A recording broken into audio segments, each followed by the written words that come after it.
The Dakota. ये grand building अपने Gothic spires और खूबसूरत स्टोन वर्क के साथ एक शताब्दी से भी ज्यादा समय से सेंट्रल पार्क वेस्ट पर राजा रहा है। लेकिन इसके शानदार मुखौटे के पीछे अंधेरे का इतिहास छिपा है। एक ऐसी जगह जहां ट्रेजेडी की आवाजें हवा में गूंजती हैं। एसी के मम्मी इसी में बना ये बिल्डिंग शुरू में अपने अलग थुल्लग लोकेशन के कारण डकोटा टेरिटरी कहलाता था, क्योंकि ये अपर वेस्ट साइड में था, जो उस समय बिल्कुल विकास नहीं हुआ था। सालों से यहाँ कई अजीब घटनाएं घटती हैं, बिना किसी वजह के आवाजें भयावह दिखाई देना, और यहाँ तक कि दुखद डेथ्स ने द डकोटा को एक ऐसी जगह के रूप में स्थापित किया है जहां हमारी दुनिया और अगली दुनिया के बीच का पर्दा बहुत पतला है। हवा में एक भरीपन महसूस होता है।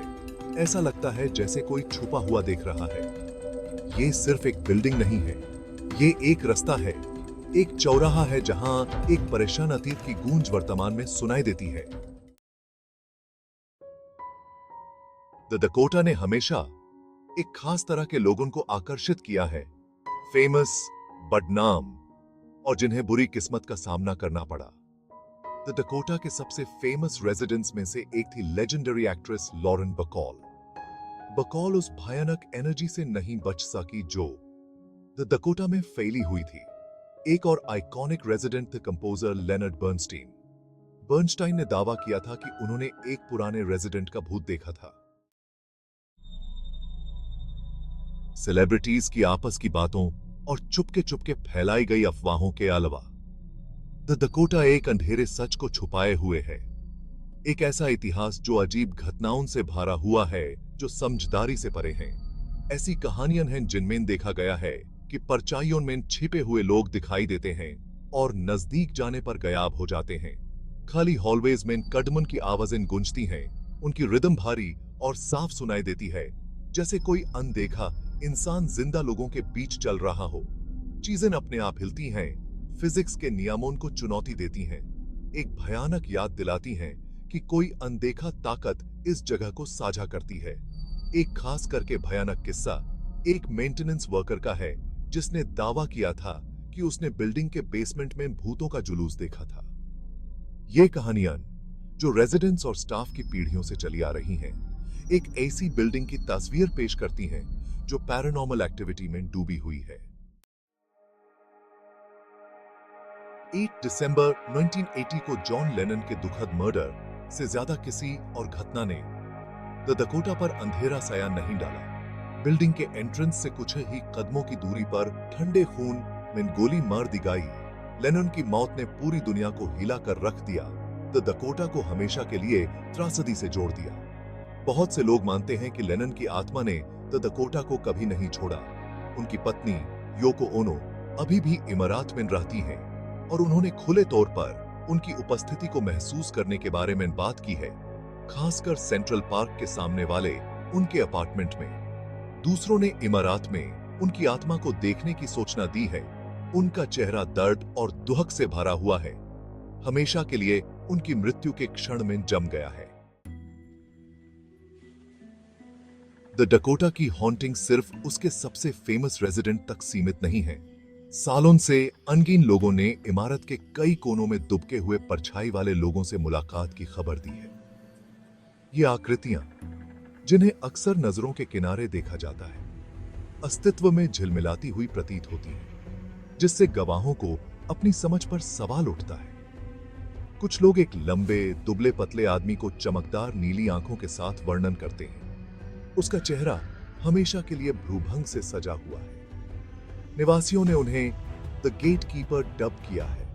उनका मानना है कि वह द डकोटा के रहस्यों की रक्षा करने वाली एक दुष्ट संस्था है। दूसरों ने एक युवती को सफेद पोशाक में देखने की सूचना दी है। उसके लंबे काले बाल उसकी पीठ के नीचे गिरते हैं। उसे अक्सर इमारत की भव्य सीढ़ी के पास देखा जाता है। उसकी उदास आंखें गहरी उदासी को दर्शाती हैं। ये छायादार आकृतियां, हालांकि परेशान करने वाली हैं, शायद ही कभी निवासियों के साथ सीधे संपर्क करती हैं। शायद द द डकोटा से सबसे ज्यादा परेशान करने वाली खबरें एक बच्चे की हंसी की आवाज से संबंधित हैं। यह बच्चों के खेलने की खुशी की आवाज नहीं है। यह एक ऊंची पिच वाली द्रुतशीतन हंसी है जो दीवारों से ही निकलती हुई प्रतीत होती गवाह हंसी को चंचल लेकिन एक अस्थिर द्वेष के साथ वर्णन करते हैं, जैसे कि बच्चा उनके डर से अवगत है और उसमें आनंद लेता है। कुछ लोगों का मानना है कि हंसी एक छोटे लड़के के भूत की है जो कई साल पहले द डकोटा के अंदर दुखद रूप से मर गया था। किंवदंती है कि वह इमारत की कई खिड़कियों में से एक से गिरकर मर गया था। उसकी आत्मा हमेशा के लिए उसकी दीवारों के भीतर फंस गई। स्रोत जो भी हो, द डकोटा के हॉल में गूंजती हुई एक बच्चे की हंसी की आवाज सबसे अधिक संशयवादी व्यक्ति को भी निकटतम निकास के लिए दौड़ाने के लिए पर्याप्त है। द डकोटा का आंगन, जो कभी चहल पहल वाले शहर के बीच एक शांत नखलिस्तान था, अब एक भयानक सन्नाटे में डूबा हुआ है। यहीं पर निवासियों ने द लेडी इन ब्लैक के साथ मुठभेड़ों की सूचना दी है। एक लंबी पतली आकृति के रूप में वर्णित है जो एक लंबी बहने वाली काली पोशाक में लिपटी हुई है। उसका चेहरा हमेशा के लिए एक घूंघट या छाया से ढका रहता है। द लेडी इन ब्लैक एक द्रुत शीतल अनुस्मारक है कि कुछ घाव कब्र से भी गहरे होते हैं।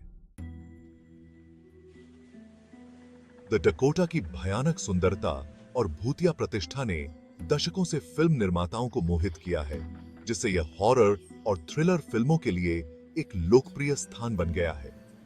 रोमन पोलांस्की की 1968 की हॉरर कृति रोजमेरी बेबी ने द डकोटा को अपने प्राथमिक फिल्मांकन स्थान के रूप में इस्तेमाल किया। इस इमारत को ब्रैमफोर्ड में बदल दिया, जो एक काल्पनिक अपार्टमेंट इमारत है जिसमें एक भयावह गुप्त समाज है। फिल्म के द्रुतशीतन माहौल और परेशान करने वाले विषयों ने द डकोटा की वास्तविक जीवन की प्रतिष्ठा में टैप किया, तथ्य और कल्पना के बीच की रेखाओं को धुंधला कर दिया।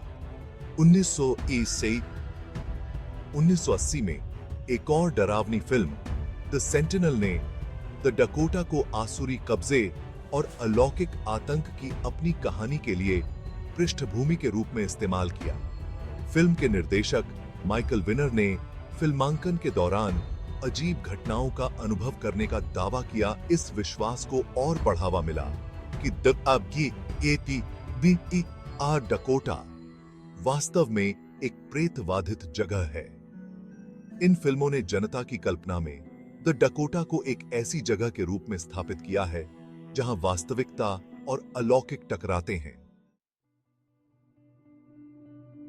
अनगिनत जांच और अपसामान्य पूछताछ के बावजूद द डकोटा के रहस्य निराशाजनक रूप से मायावी बने हुए हैं।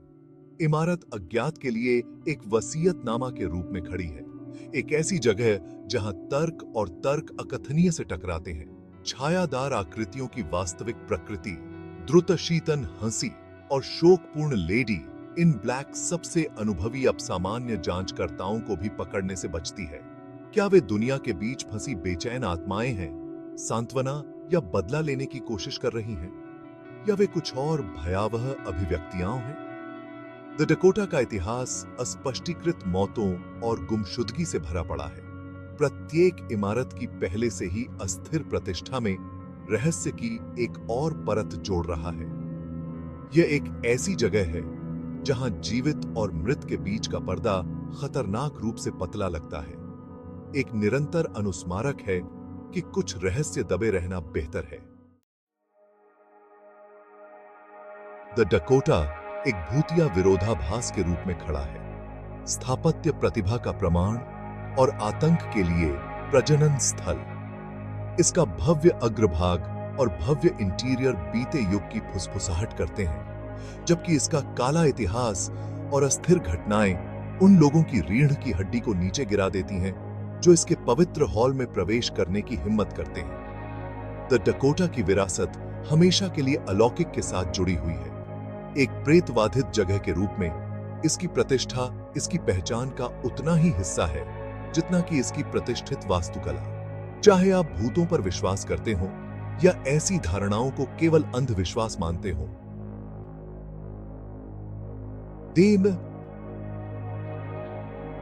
डकोटा के वातावरण में व्याप्त बेचैनी की स्पष्ट भावना से कोई इनकार नहीं कर सकता। यह एक ऐसी जगह है जहां जीवित और मृत के बीच का पर्दा पतला होता है, जहां अतीत की फुसफुसाहट वर्तमान से गूंजती है। द डकोटा सिर्फ एक इमारत से बढ़कर है। यह एक स्थायी पहेली है, एक ऐसी जगह जहां सुंदरता और आतंक सहअस्तित्व में है, एक निरंतर अनुस्मारक है कि कुछ रहस्य अनसुलझे रहने के लिए नियत हैं।